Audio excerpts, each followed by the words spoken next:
날은 점점 밝아오고 있었고 강물 위에는 하얀 안개가 잔잔히 깔려 있었다. 좋아요. 할아버지가 가르쳐 주지 않겠다면 제가 가르쳐 주겠어요. 할아버지, 저는 밥을 짓지 않겠어요. 저는 천오라버니에게 무공을 가르쳐야 하니까요. 정불삼이 노하며 외쳤다. 내가 밥을 짓지 않겠다면 이 노인을 굶겨 죽일 작정이냐? 정당은 말했다. 할아버지가 저의 남편을 죽이려 하시니 저도 할아버지를 굶길 수밖에 없어요. 정불삼은 침을 뱉었다. 퇴. 잔소리 말고 빨리 밥을 지어와라. 정당은 그를 본 채도 않고 석파천에게 말했다. 천오라버니, 내가 한 가지 재주를 가르쳐 주겠어요. 열흘 아니면 반드시 100만 검을 이길 수 있을 거예요. 정불삼은 못마땅하여 툭 말을 내뱉었다. 터무니없는 소리 마라. 이 노인도 하지 못하는 일을 너 같은 계집애가 할 수 있을 것 같으냐? 그들 조선은 서로 양보하지 않고 언쟁을 벌이고 있었다. 하지만 정당은 마음속으로 여간 근심되는 것이 아니었다. 할아버지의 괴팍한 성격을 잘 알고 있는 그녀는 이제 빌어보았자 소용이 없다는 것을 잘 알고 있었다.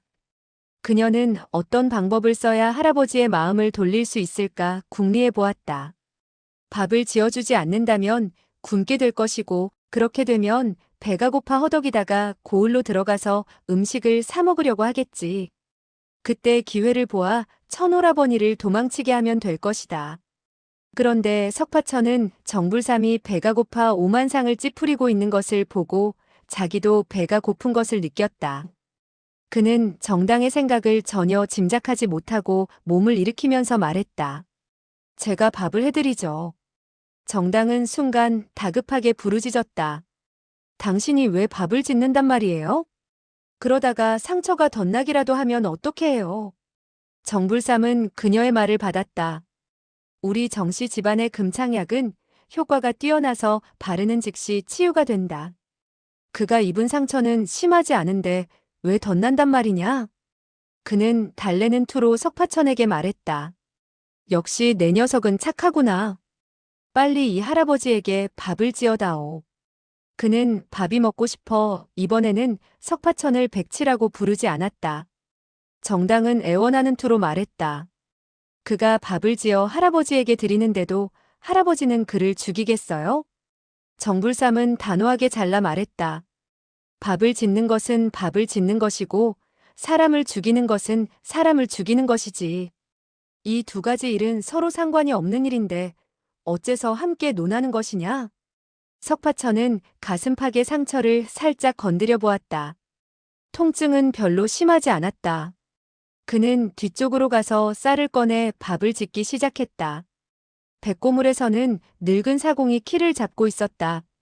늙은 사공은 그들 세 사람이 주고받는 말을 전혀 못 들은 척 자기 할 일만 하고 있었다. 원래 밥을 짓고 반찬을 만드는 것이 석파천이 가장 자신을 가지고 있는 일이라. 삽시간에 2마리의 물고기를 지지고 한 솥에 쌀밥을 지어냈다. 정불삼은 그 음식을 먹으면서 칭찬을 했다. 너의 무공이 만약 밥을 짓고 반찬을 만드는 것처럼 훌륭하다면 이 할아버지는 결코 너를 죽이지 않을 것이다. 그날 내가 당화와 혼례를 올리지 않고 나의 요리사가 되었더라면 너를 죽이지 않는 것은 말할 것도 없고 다른 사람이 너의 손끝 하나 건드리지 못하게 했을 것이다. 그는 한숨을 내쉬며 다시 말했다. 아, 그런데 애석하게도 내가 먼저 열흘이라는 기간을 정해놓고 말았구나. 이 정불삼은 한번 내뱉은 말은 절대 정정하는 성미가 아니다. 만약에 내가 한 달이라는 기한을 잡았더라면 20일은 더 내가 지어주는 밥을 얻어먹을 수 있을 텐데. 이제 와서 후회해보았자 무슨 소용이 있겠느냐? 그는 다시 한번 한숨을 내쉬었다. 식사를 끝낸 후 석파천과 정당은 어깨를 나란히 하고 백고물에 앉아서 밥그릇과 수저를 씻었다. 정당은 할아버지가 뱃머리에 앉아있는 것을 보고 나직이 말했다.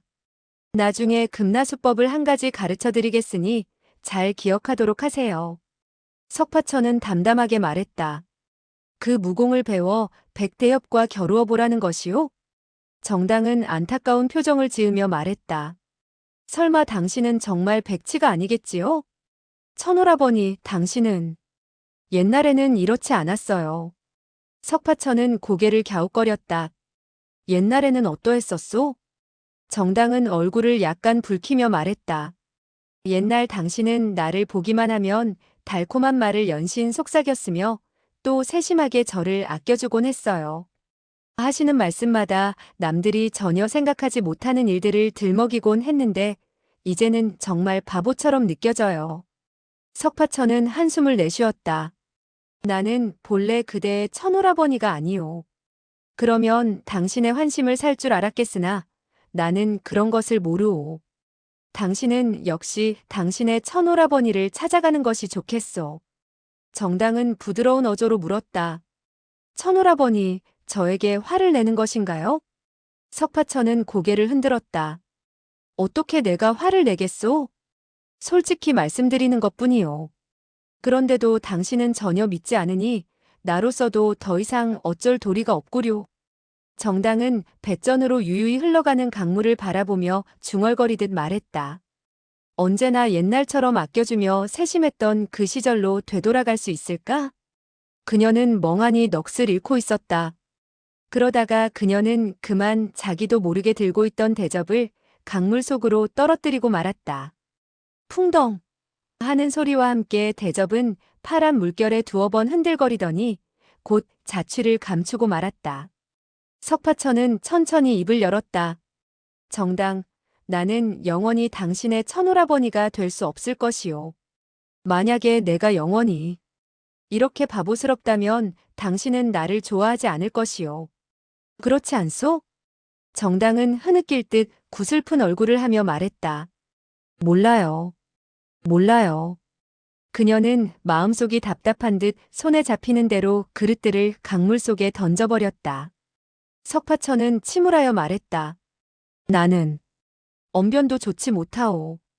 그래서 말을 하더라도 당신의 환심을 살 수가 없구려. 그러니 나는 차라리 온종일 아무 말도 하지 않겠소. 그래도 나는 상관이 없으니까 말이오. 하지만 그러나 나는 정말 당신의 그 천오라버니가 아니오. 나더러 가장을 하라 하더라도 나는 가장을 할 만한 재간이 없소. 정당은 그윽한 시선으로 그를 바라보았다. 이 무렵 햇살이 막 동력 하늘 위로 떠오르는 때이므로 석파천의 얼굴은 붉게 물들어 있었다. 두 눈에는 연기가 초롱초롱 빛나고 있었으며 얼굴은 매우 간곡하고도 진지한 표정이 떠올라 있었다. 정당은 한숨을 내쉬며 말했다. 당신은 나의 천오라버니가 아니라면 어찌하여 내가 옛날에 물어서 남긴 상처 자국이 있죠? 그녀는 구슬픈 어조로 다시 말을 이었다. 어째서 당신도 꽃을 꺾기 좋아해서 장락방에 전 방주의 아내를 유혹했으며 또 설산파의 화소절을 희롱했죠? 그런데 당신이 나의 천오라버니라면 어째서 갑자기 멍청해졌으며 옛날의 풍류남아적이며 소탈한 언행이 사라지고 말았느냔 말이에요? 석파천은 씁쓸하게 웃으며 말했다. 나는 당신의 남편이요. 남편이라면 좀 점잖은 것이 좋지 않소? 정당은 고개를 저으며 말했다. 아니에요. 나는 차라리 당신이 옛날처럼 짓궂고 장난기가 많았으면 좋겠어요. 남의 아내를 훔쳐도 좋고 남의 규수를 희롱해도 좋아요. 너무나 얌전한 당신의 태도는 마음에 끌리지 않아요. 석파천은 남의 아내를 훔쳤다는 그 말에 대해서 시종 의문을 품고 있었다. 그는 넌지시 물었다. 남의 아내를 훔쳤다고 했는데 훔쳐서 무얼 하는 것이요? 그 백부님도 남에게 먼저 말하지 않고 남의 물건을 가진다면 바로 도적이라 했소. 내가 남의 아내를 훔쳤다면 나 역시 도적이 되는 것이 아니오? 정당은 그가 말하는 것이 너무나 터무니없는 것을 느끼고 그만 화가 치밀어 올랐다. 그녀는 대뜸 손을 뻗쳐 그의 귀를 잡고 피가 맺혀 나오도록 힘주어 잡아당겼다. 석파천은 너무 아파서 본능적으로 손을 내밀어 막았다. 그 순간 정당은 엄청나게 큰 힘이 자기의 팔을 후려치는 것을 느끼고 그만 몸이 뒤로 벌렁 젖혀지게 되었다. 하마터면 백고물에 있는 오봉을 지탱하도록 세워둔 나무 기둥을 부러뜨릴 뻔하게 되었다. 이렇게 되자 그녀는 그만 어이쿠 하는 소리와 함께 욕을 퍼부었다. 무자비한 사람 같으니 아내를 죽이려는 거예요? 그토록 무지막지하게 손을 놀리다니. 석파천은 재빨리 사과했다. 아니요. 미안하게 되었소. 나는 일부러 그런 것이 아니요. 정당은 자기의 팔을 바라보았다.